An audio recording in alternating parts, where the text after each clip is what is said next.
Сәлеметсіздер ме? Мен 5-ші сынып оқушысы Бейсенова Айсұлумын. Бүгін біз апам екеуміз қалған маталардан шыршаға ойыншықтар жасаймыз.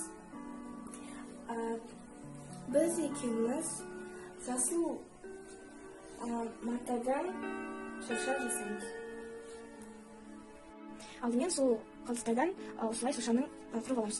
Сосын осы жасағанымызды ыстық клеймен жабыстырамыз.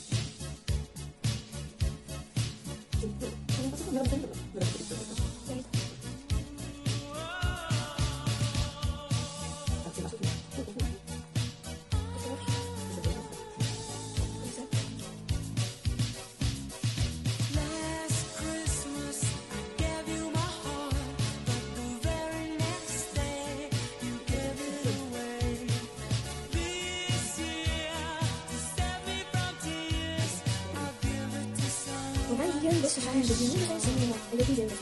Ол үшін осындай астыңға сата керек.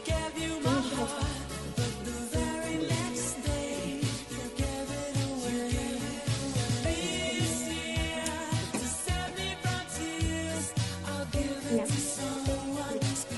Осылай шыршаның. Және өлетін жерін біз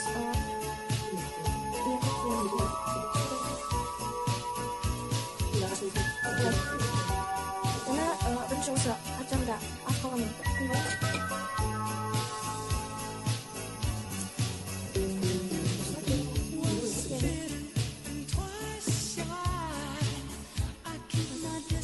Осындай міне біз қиып алдық. Енді осыдан кіші өзімізді бастаймыз. Жаңа 5-ші болды.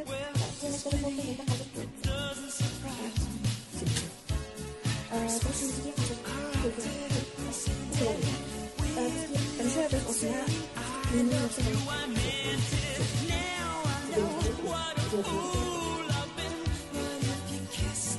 Біз ілу үшін осындай ақ матаны алдық. Енді біз ойыншыққа біз алып 6 см